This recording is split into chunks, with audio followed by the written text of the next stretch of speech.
লোকসভা সমষ্টিত আমাৰ দলৰ প্ৰাৰ্থী অমৰ সিং পিছুৱে প্ৰতিদ্বন্দ্বিতা কৰিছে। মই নমিনেশ্যনৰ সময়ত ডিফুত আহিছিলোঁ। আজি মই বোকাজানত মিটিং কৰিলোঁ। এতিয়া হাওৰাঘাট লাষ্ট মিটিংখন মোৰ বৈঠালাঞ্চত আছে। আমি ইয়াত 3 to 4 লাখ ভোটত আমি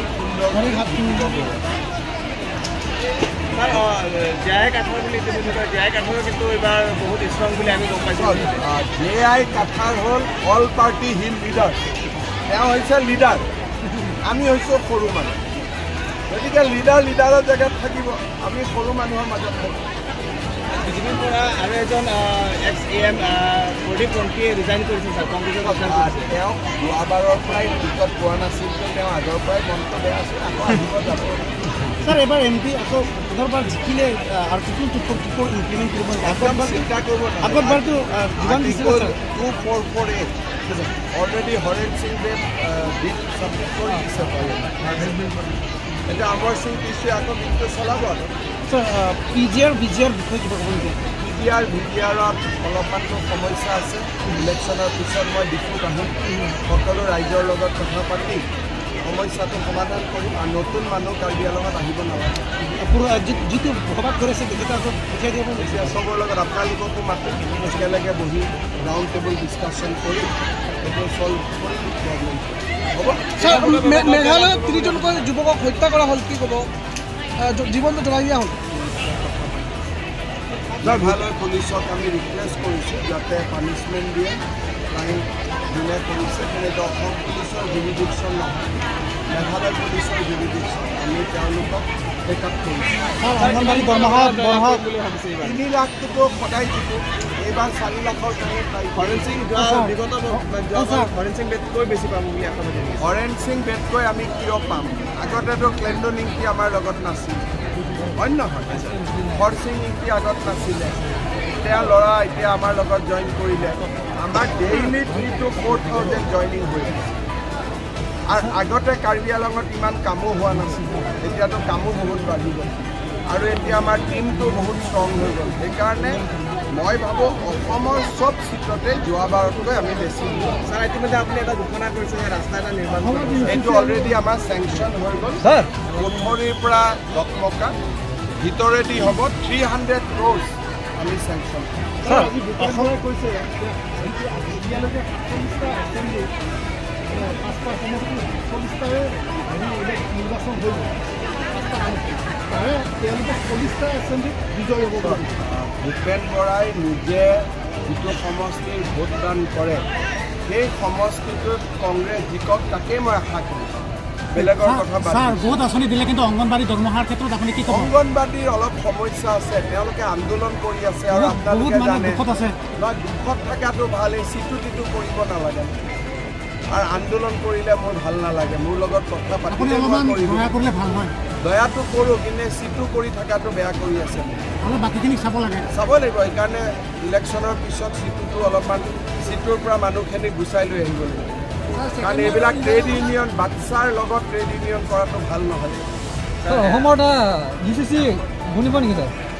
ট্ৰাইবেল এৰিয়াটো UCC নহয়, tribal is free from UCC।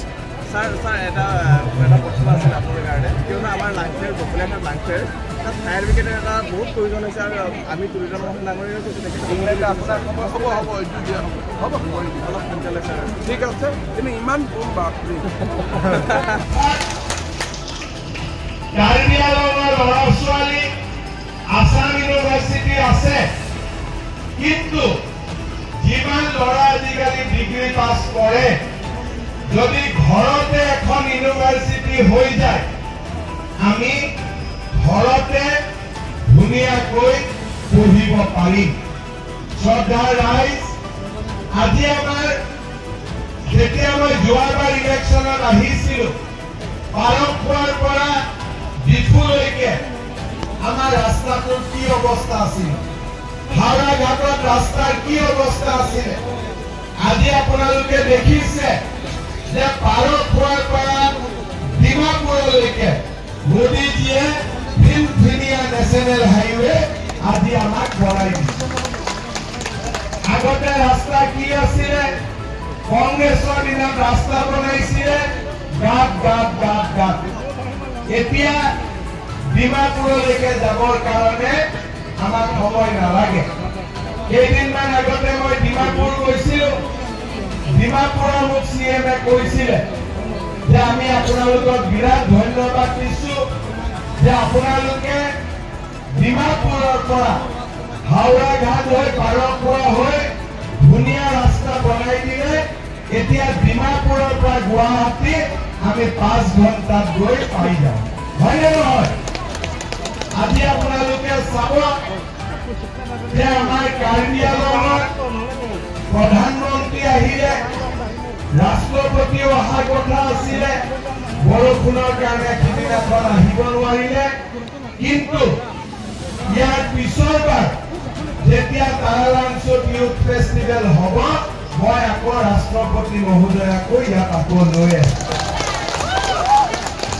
শ্ৰদ্ধাৰ ৰাইজ আজি আমাক কি লাগে আমাৰ ল'ৰা ছোৱালী পঢ়াৰ সুবিধা পাব লাগে আমি চৰকাৰৰ পৰা সহায় পাব লাগে আৰু আমাৰ কাৰ্বি আংলংখন শান্তিত থাকিব লাগে আজি আপোনালোকে চাব যে বিজেপি চৰকাৰ যেতিয়াৰ পৰা আহিলে আমাৰ কাৰ্বি আংলঙত সুন্দৰ পৰিৱেশ এটা নিৰ্মাণ হৈছে যোৱাকালি মেট্ৰিক পৰীক্ষাৰ ৰিজাল্ট দিলে আৰু কাৰ্বি আংলঙৰ পৰা 81% ল'ৰা ছোৱালীয়ে পৰীক্ষাত পাছ কৰিছে কিয় পাছ কৰিছে গণ্ডগোল নাই হুলস্থুল নাই আন্দোলন নাই ল'ৰা ছোৱালীয়ে পঢ়িব পাৰিছে এতিয়া মই আপোনালোকক এটা কথা ক'ব খুজিছোঁ যিবিলাক ল'ৰা ছোৱালীয়ে মেট্ৰিক পাছ কৰিলে তেওঁলোকক আমি কলেজত পঠাব লাগিব কলেজত পঠালে এডমিশ্যন ফিজ দিব লাগিব অহা যোৱা খৰচা দিব লাগিব কিতাপ কিনি দিব লাগিব দুখীয়া মানুহে ইমান কৰিব নোৱাৰে সেইকাৰণে এইবাৰ কলেজত ল'ৰা আৰু ছোৱালী দুইটাকে আমি বিনা পইচাত এডমিশ্যন কৰি দিম 1 পইচা এডমিশ্যন দিব নোৱাৰা কেইটা হয় এটা হয় কাউন্সিলৰ ইলেকশ্যনত ডিফুত আমি চৰকাৰ পাতো তাৰপিছত এটা ইলেকশ্যন কোড হয়